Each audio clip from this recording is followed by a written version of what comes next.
The San Francisco 49ers fall to the Detroit Lions by a final score of 40-34. We're going to break down Kyle Shanahan and kind of evaluate him, his performance, his grasp of his team, as well as talk about Brock Purdy. And I know it's a loss, but we got some game balls to give out because there's some breakout performers. We're going to talk about all that more right here on Locked On 49ers. Let's go.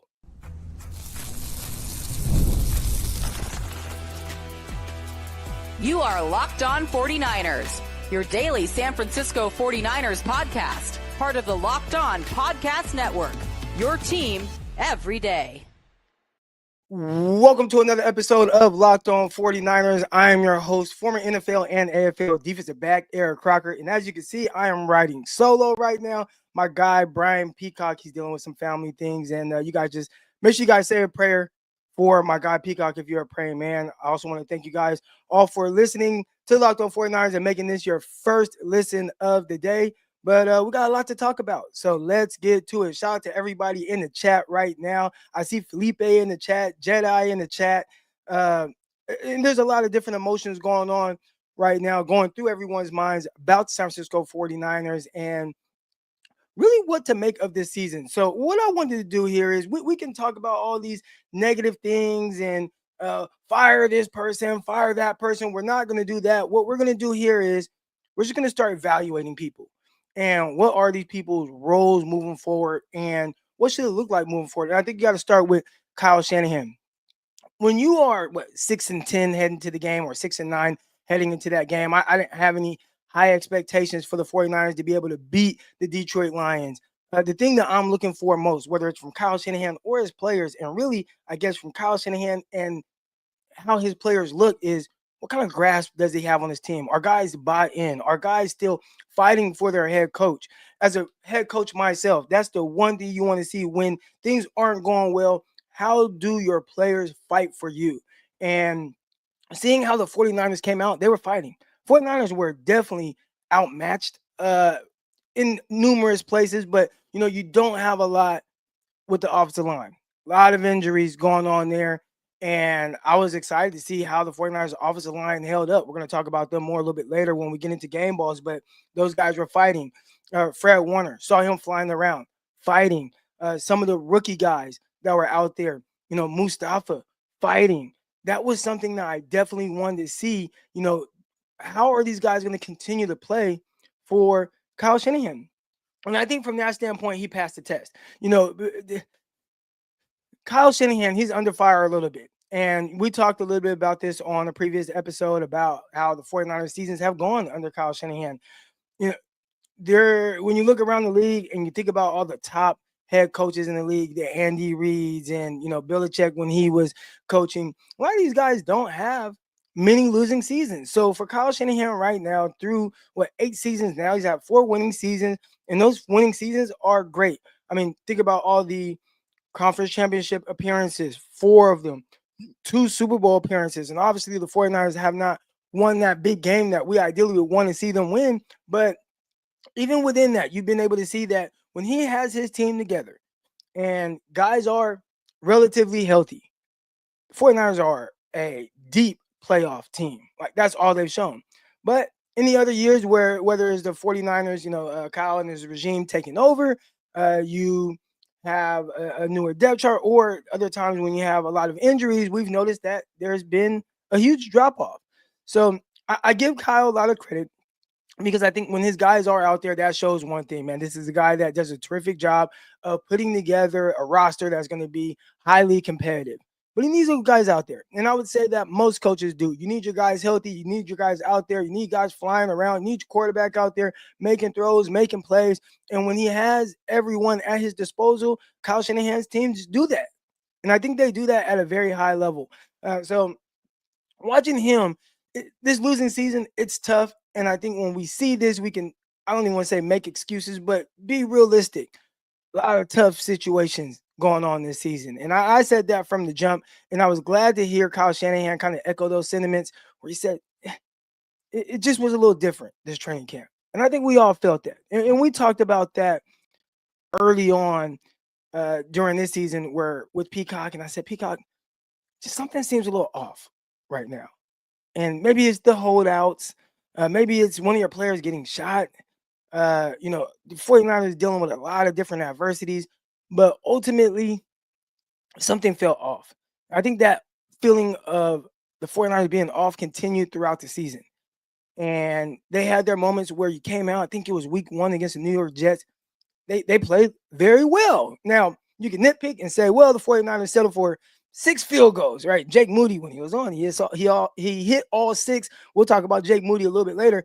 But overall, the vibes for this season have been off from the start. And Kyle Shanahan, I think he tried to hold it together, but then the injuries started happening.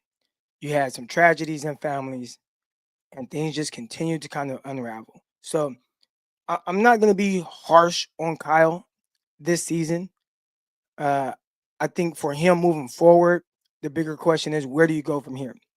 And one thing that I put in my notes is the roster is getting older. So you got to figure out a way to not just replenish the roster with some more youthful talent, which I think they've done, but you got to get some big hitters in there. Trent Williams is not getting any younger. Peacock and I have talked a lot about Trent Williams and how he's going to miss some games. We know that. And this year, he's missing games again. And that's tough when you are protecting Brock Purdy, the future of the franchise. You're protecting his blind side. And Trent Williams, what is he, 36 years old, 37 years old? Like, that's the guy. He's getting up there in age. How much longer will he be out there? George Kittle, another 1,000-yard season. Shout out to George Kittle. Congratulations. He's had another amazing season. And when we talk about weapons out there, I feel like he's the guy that kind of gets forgotten a little bit. But going over 1,000 yards once again, and he's into his 30s right now. He's having a terrific career, but he's not getting any younger. And he's a guy that puts his body on the line every time he steps out there on the field. How's his body going to continue to hold up? All right. Christian McCaffrey, he's not old per se, but in running back years, he kind of is.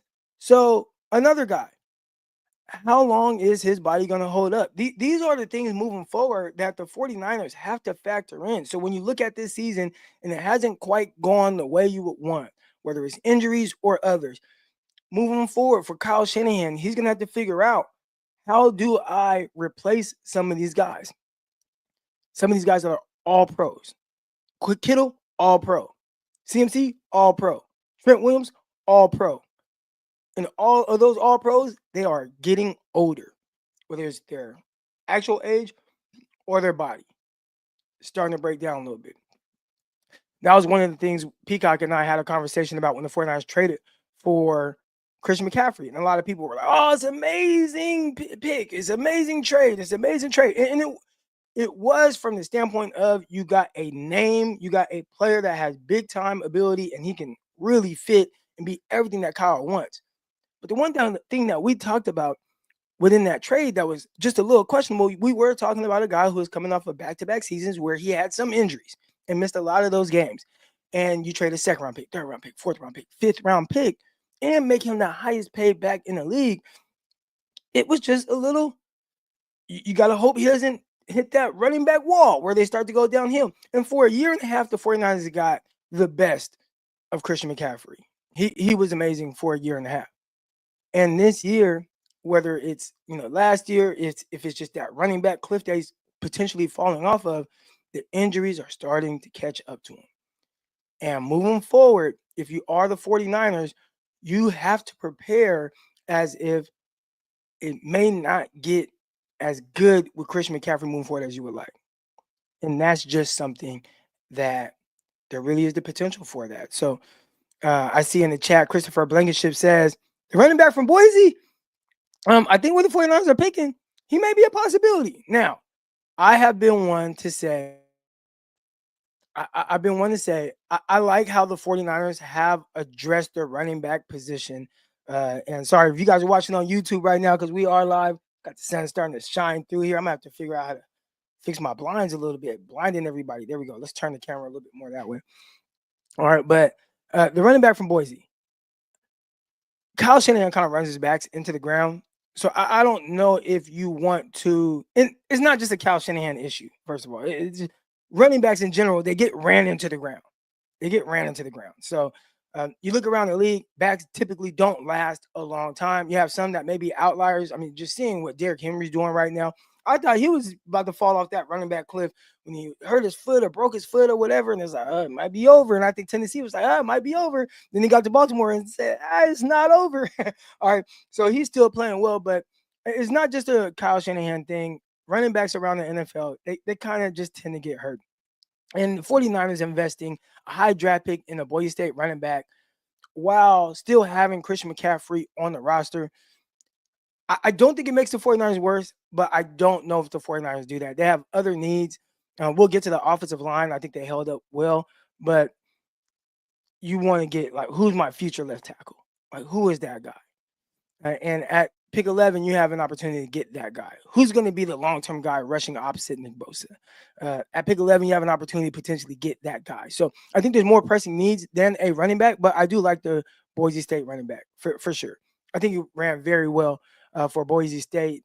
He had terrific contact balance. And we'll get into the draft prospects and everything moving forward. But Boise State running back, definitely a guy that obviously a lot of people really like. But a lot of good running backs in college, and definitely guys that I feel would fit what the 49ers do. I know my guy, Tim Brown, out here in Stockton, local legend. He talked to me about, and not Tim Brown, the Raiders, Tim Brown, it's another Tim Brown. But my guy Tim brought up, he said, hey, Croc, you know what the 49ers should have done, man? They should have went and got Amir Abdullah, man. He would fit what they do great.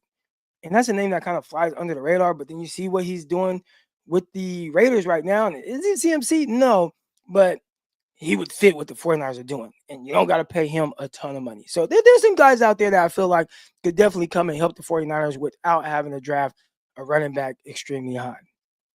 We're going to get to more of what's going on with the San Francisco 49ers coming up next. We're talking all things Brock Purdy, his performance, the good, the bad, the ugly. Keep it locked right here on Locked On 49ers.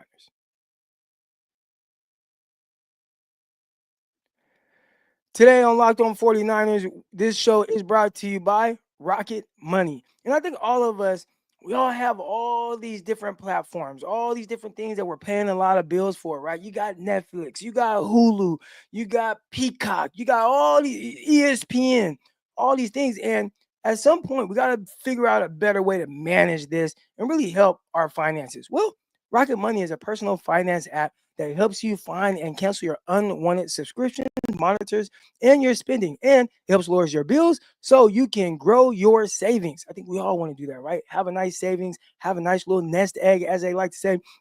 It brings everything together all in one place, whether it's your subscriptions, your spending habits, or even the goals you want to hit this year. Rocket Money has over 5 million users and has to save a total of $500 million in canceled subscriptions, saving members of up to $740 a year when using all the app's premium features. I don't know if you guys are like me. A lot of times I don't even pay attention. The next thing I know, I'm checking my bank account and I'm like, what is this? $10 here, $15 there, $30 here. I'm getting hit left and right. And Rocket Money definitely helps you get rid of all these things. So cancel your unwanted subscriptions and reach your financial goals faster with Rocket Money. Go to rocketmoney.com/locked-on today.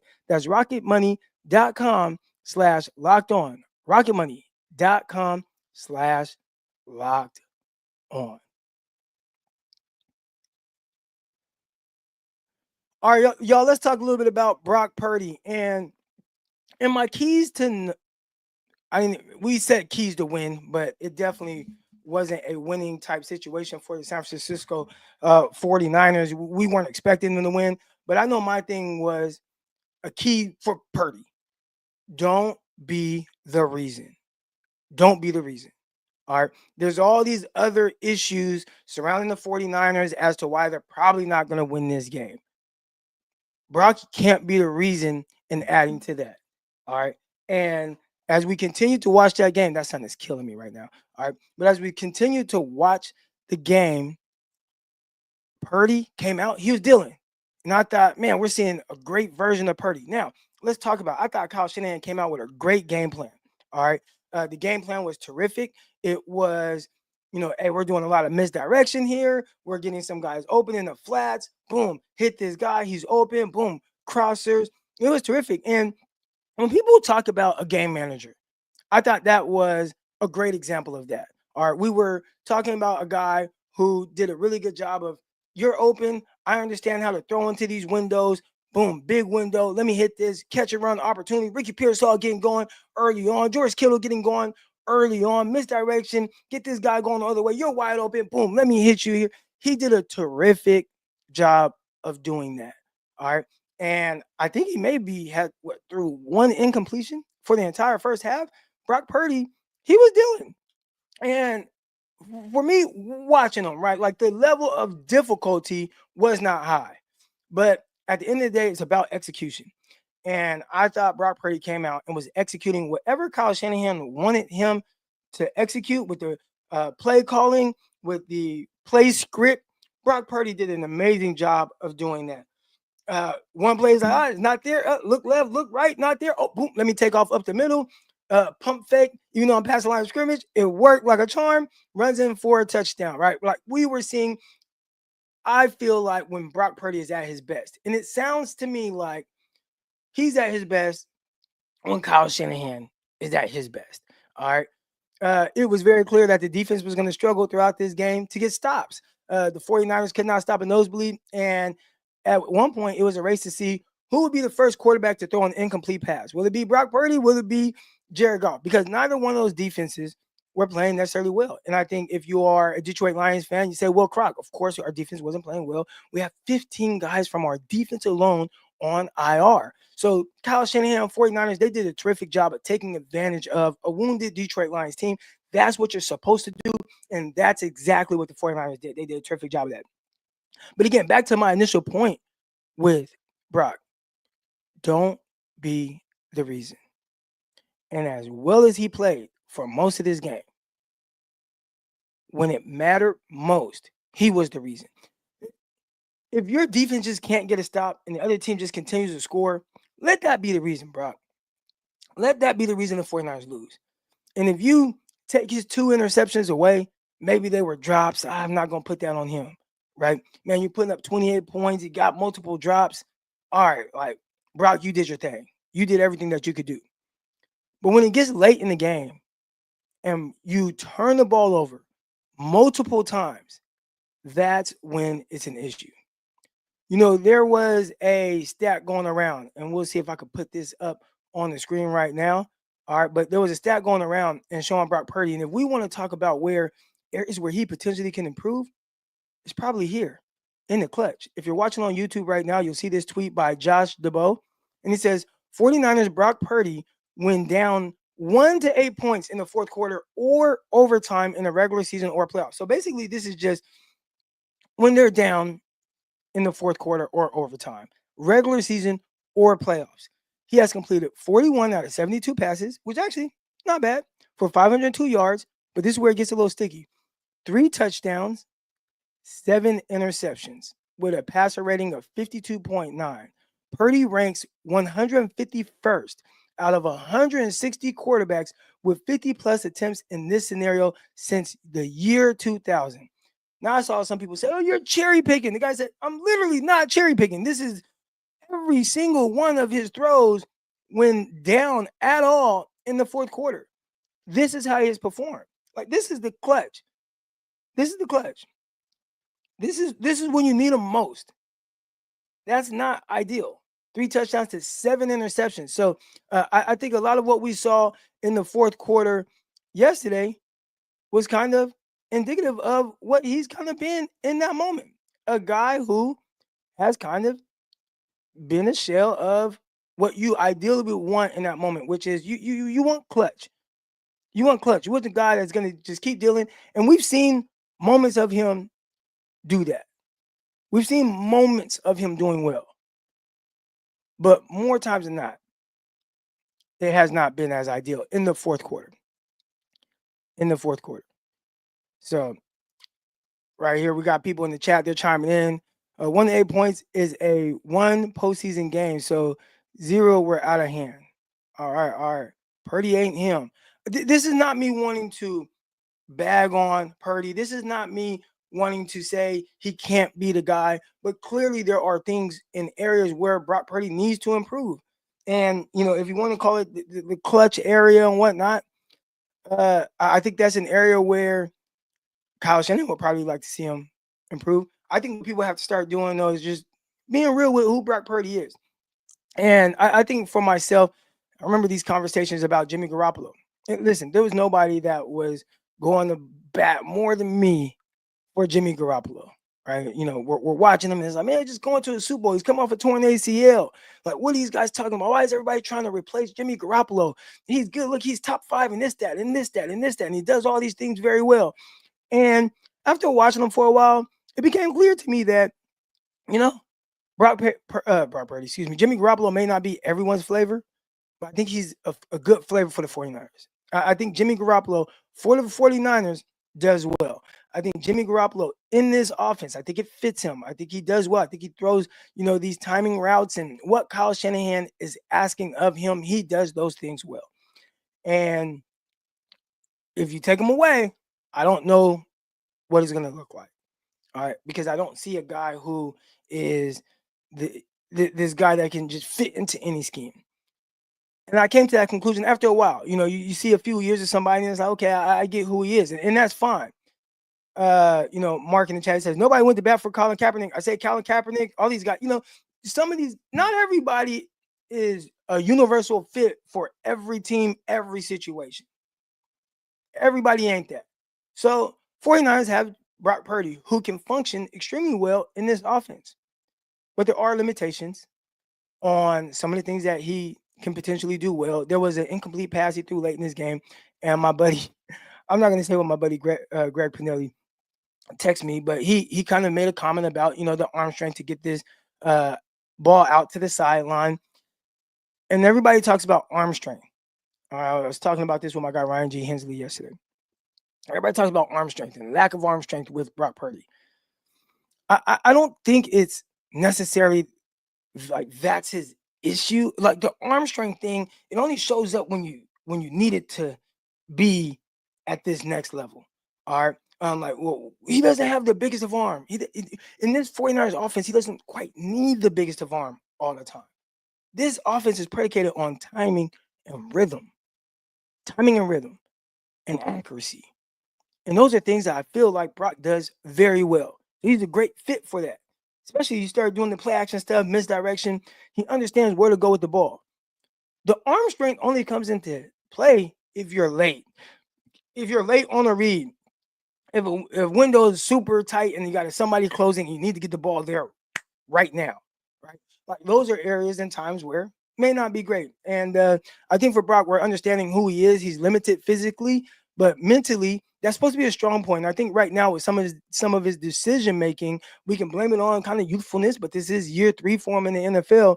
Those are areas where you would like to see him get a little bit better at moving forward, because that's where he's going to excel. It's got to be playing a step ahead mentally as opposed to trying to catch up physically, because that will never quite be his thing. But Brock Purdy, good quarterback moving forward. I think the tough thing for me is there's going to be a big conversation about his contract. I know we'll talk a lot about this in the offseason. We won't touch on that today, but I think that's an area right there where when you start looking at certain limitations and how a guy was good, is bad, whatever he is, how much money should he make, they're going to start nitpicking at him. And right now we are judging Brock through the eyes of 7th round pick, last pick in the draft, making $1 million a year or whatever it is. You start getting paid $55-60 million. People start looking at you with a magnifying glass.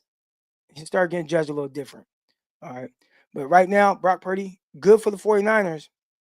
Not sure how it would look if he goes elsewhere. Situation right now is tough.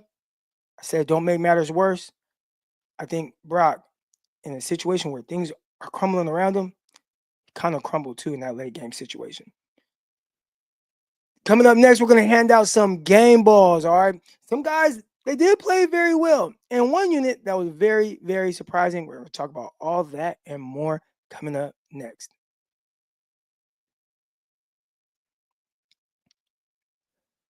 All right, guys, let's give out some game balls. I think the first game ball has to go to Ricky Pearsall.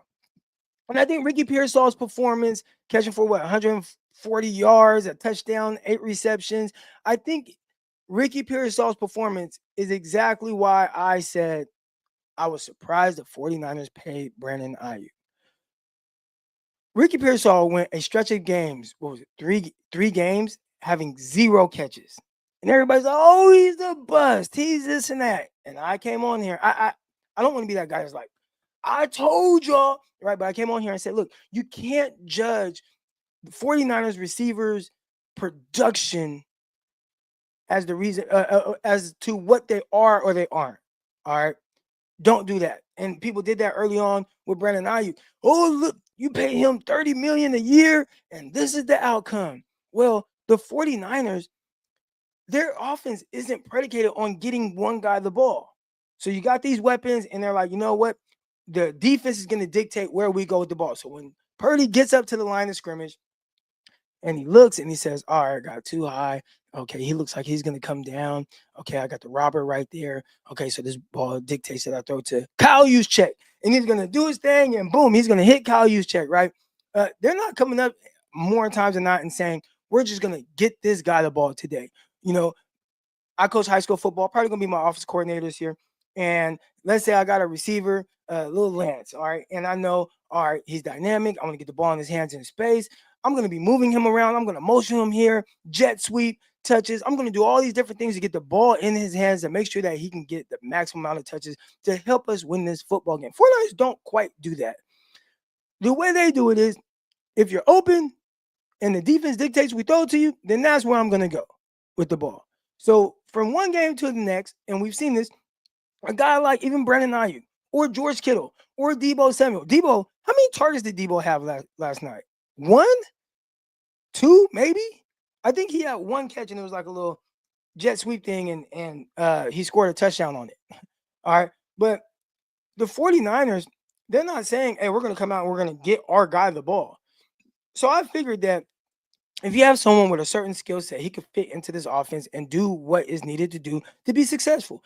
And when I looked at Ricky Pearsall, I said, man, Ricky Pearsall, he can be good in this offense because of a certain skill set that he has. And we see a game like this, he goes off, he goes crazy, and he's finding these open windows and open spaces. And Kyle, like, he's just doing what Kyle's asking him to do. It's almost plug and play. It's almost like plug and play. Now, again, we do have to reference that the Detroit Lions missing 15 guys on defense that are on IR. It's tough to play defense like that. Like, I don't know how far the Lions are going to go because I don't know if you can win in the playoffs with that defense, with the injuries that they have right now. But Ricky Pearsall has the ability to do exactly what we just saw him do, which was, I can play very well in this offense. So I wasn't surprised at all. Again, it just, the more surprising thing was, why the 49ers pay Brandon Aiyuk $30 million if you can kind of plug and play guys in certain spots and get that kind of production out of them? All right, so Ricky Pearsall, he gets the first game ball. It was awesome to see him have a breakout game. Next game ball, we are going to the 49ers offensive line. That was a unit where a lot of people were worried about it heading into the game. And Peacock and I had the conversation saying, you know what, let's just see what comes of it. And I talked about how there's not as big of a difference between like your third and fourth guys at certain positions, right? Like the NFL, you got some special guys. You got the Trent Williams. There's one Trent Williams on this 49ers team, and then you have other guys who are good. And there's not much that separates those guys. Well, you look at what they did last night on the offensive line, I'm like, man, that was a damn good performance. Again, it's not like you had to go up against Aiden Hutchinson, who was leading the league in sacks when he got hurt and snapped his leg. But all in all, you're playing with all these reserve offensive linemen, and you got a rookie out there. And I thought the 49ers O-line held up very well. Now, I think early on I saw Kyle Shanahan doing, again, a lot of misdirection. I think some of it was just to kind of get the eyes of the defense, maybe slow some things down with the pass rush, get guys going this way, then, we're going here. And Purdy did a really good job of making quick decisions and being accurate with his throws. So guys had catch and run opportunities. But all in all, I thought the offensive line, they did well. And I don't think this is a game that people could talk about the offensive line not being able to perform well. And they're bad. They're this, they're that. They held up well. Late in the game, you had a free runner. I think it was Branch came off the side, sacked Brock Purdy. And I think on that sack, Brock Purdy got hurt. Sounds like it's kind of nerve issue in his elbow. I should have referenced that earlier and talked about that, but that's something to definitely keep an eye on. And on the next episode, I'm pretty sure we'll have more of an update after he gets his MRI. But yeah, I don't think you'll see Purdy for the rest of the season. I think you'll see Josh Dobbs. And I am excited to see, not excited, but I'm glad that Josh Dobbs got in and not Allen, because get rid of the Allen thing and let's go Josh Dobbs and see what kind of backup this guy is, which I think we all think that he was better than Allen the entire time. At least I did. And I think a lot of us were shocked to see Allen get the nod against the Green Bay Packers. But Dobbs came in, moved the ball well. It was kind of mop-up duty time. So I don't know how much we could take away from that. But in the limited time that Dobbs got, it looked good. So offensive line, game ball. Pearsall, game ball. Nick Bosa, multiple sacks, multiple pressures. Did a terrific job when I thought the defensive line was not getting much pressure. But if there was one guy that was like, I'm going to make something happen, it definitely was Nick Bosa. So Bosa, he gets a game ball. George Kittle, another great performance, putting up over 100 yards. Again, we talked about him. He is over 1,000 yards for the fourth time in his career. And he's just having an amazing career. And I'll always say this. I think you guys that listen to this know, and I see you guys tag me on Twitter at Crocky209, but I think he's underutilized. Dude's so terrific. He's so terrific. So I will continue to find different ways to get the ball into his hands. Let's see how many targets he had last night, because that's my thing. If he was 100% on targets or anything close to that, then I'm gonna have an issue with that. So let's look at what he was. George Kittle, 8 catches on 8 targets. See, you can't be 8 catches on 8 targets and lose the game. 8 catches on 8 targets for 116 yards and you lose the game. If I'm going to lose the game, I'm going down swinging, throwing the hell out the ball to my guy, George Kittle. That is your best weapon. That's your best weapon. I am going down swinging. I'm throwing him the ball 14, 15 times. 14, 15 times, I'm throwing Kittle the ball.